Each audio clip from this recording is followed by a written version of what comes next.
o bisturi e o escapulário. Ontem, no canal para o qual escrevo, recebi um comentário que condensa de maneira cristalina a mentalidade religiosa. Uma pérola que se traduz à crase sanguínea da mentalidade fundamentalista. Mas, para que provas? Refleti por alguns segundos antes de responder, não porque as respostas não fossem simples e de meridiana clareza, mas porque precisava fazer o meu meia-culpa e aceitar que o crente não precisa de provas.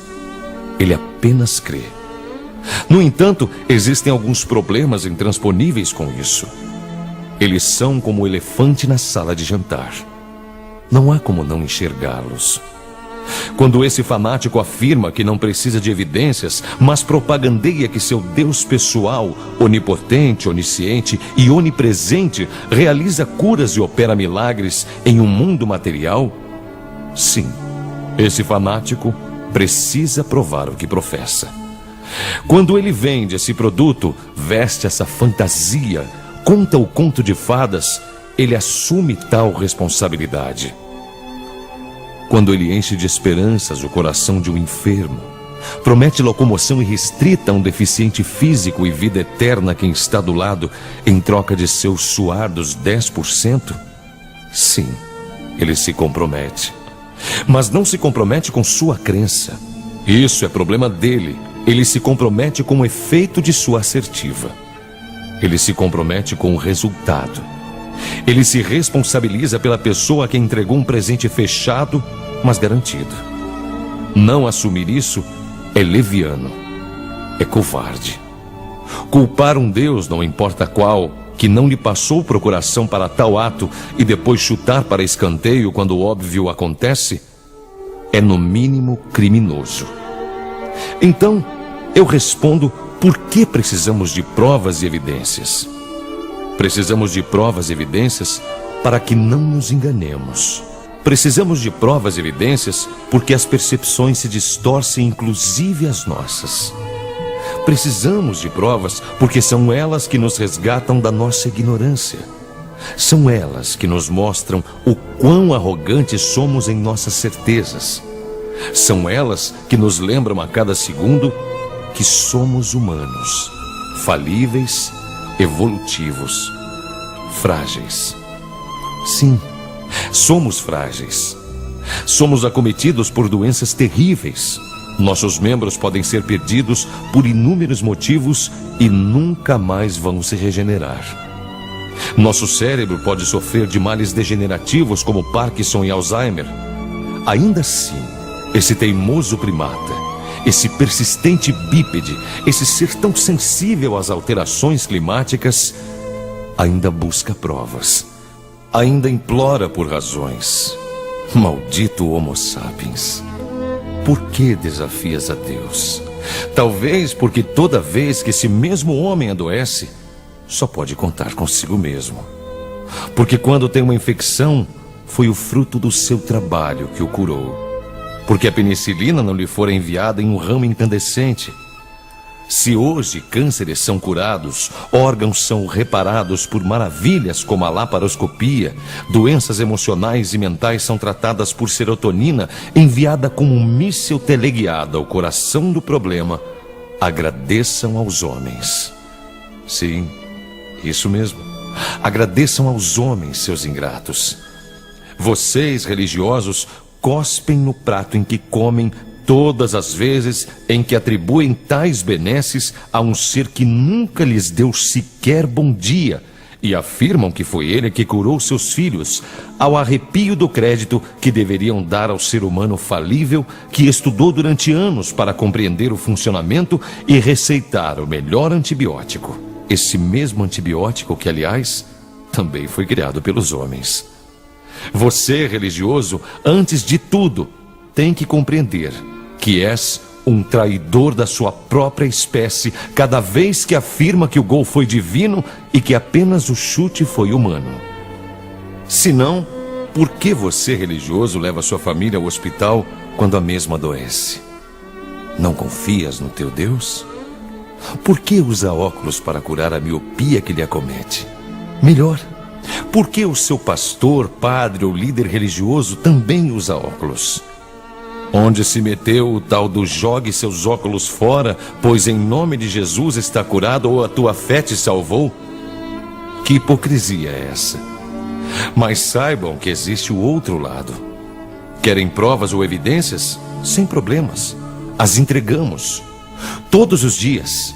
Todas as vezes que você ingere uma aspirina e se sente melhor, somos capazes de explicar com detalhes por que isso aconteceu.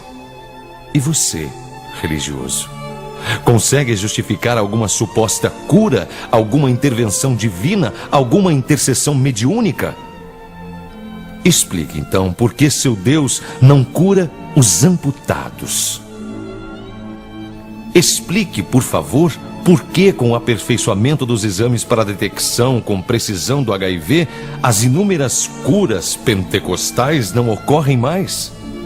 Explique a existência de tantos cegos ao redor do mundo. É porque são ateus? É porque são pecadores? E as crianças cegas? Foi o pecado que as deixou assim? Foi por merecimento? Ora, vocês não têm vergonha? Nos mostrem os laudos, os exames, os artigos científicos publicados e revisados que comprovem tais milagres, que avalizem tais embustes. Sei que o pedido é vão, é improfícuo. Sei que vocês não possuem tais documentos e nem poderiam. Sei que a venda de favores celestiais e benesses do além nunca se confirmou. Mas esse não é o problema.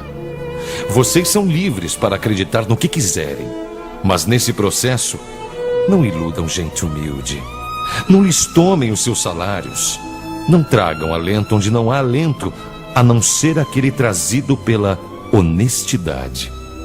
Entendam que nesse mesmo momento é muito provável que exista um homem de fé, com os joelhos sangrando em um genuflexório espalhado em nosso país, orando para que seus dedos decepados se refaçam, para que sua vida se restabeleça.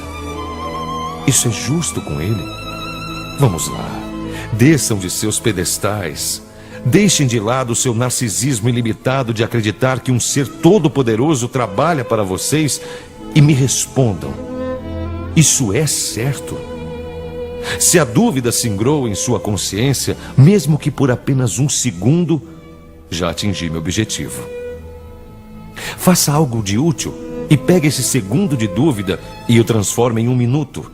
E depois o estenda para 1 hora. Abra os livros seculares que você fechou para ler somente a Bíblia.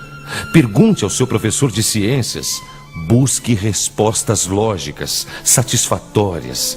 Se deleite nas maravilhas científicas que trouxeram luz aonde só havia escuridão. Regozije-se com o trabalho de cientistas que abdicaram de tudo para que você pudesse ter uma expectativa de vida acima dos 30 anos, exatamente aquela dos homens que escreveram seus livros sagrados.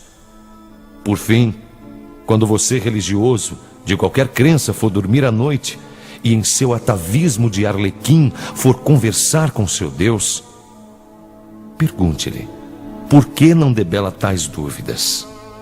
Pergunte a ele por que não cura os amputados. Por que parou de ordenar: levanta-te e anda? Pergunte-lhe por que às vezes que precisou dele teve que resolver sozinho.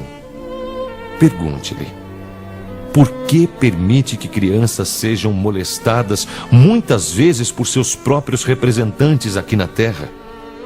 Pergunte-lhe por que é que ele permite que tragédias naturais ceifem de forma comezinha a vida de milhares de pessoas ao redor do mundo, enquanto entrega favores fúteis como a compra de um carro 0 quilômetro nos templos de nosso país. Pergunte-lhe por que permite o mal, e que se o mal for causado pelo diabo, então por que permite que o diabo faça?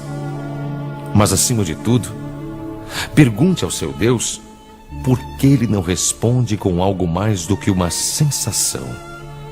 Se você é honesto o suficiente, ouvirá uma outra voz. Não, ela não é uma sensação, uma voz dentro da sua cabeça, e nem virá na forma de ondas sonoras. Ela virá como um soco no seu estômago, um tapa na cara. Essa é a voz da razão. É a voz que não cala, que mata a cobra e mostra o pau. É a voz que pergunta, mas que também responde. É a voz que afirma que metafísico é o caralho, que transcendental é a mentira disfarçada de filosofia. É a que implora por questionamentos, é a que certifica que a fé é inútil e é supérflua. É a única voz com a qual de fato você pode contar nos momentos decisivos da sua vida.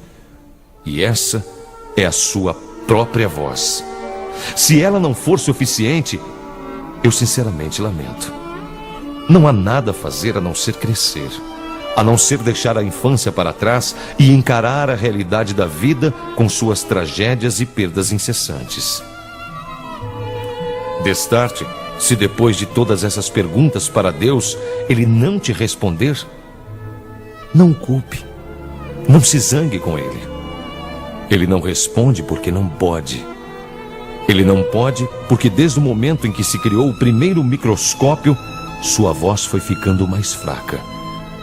Ele não pode responder porque é incapaz. Deus não responde porque não possui as respostas. E não as possui porque só você pode obtê-las. No dia em que você, religioso, descobrir que esteve falando consigo mesmo, será o dia em que se libertou. Será o dia em que entendeu que suas certezas divinas nunca existiram. Será o dia que descobriu que é possível mudar. Será o dia em que se deu conta de que quando pensamos que sabemos de todas as respostas, vem a vida e muda todas as perguntas.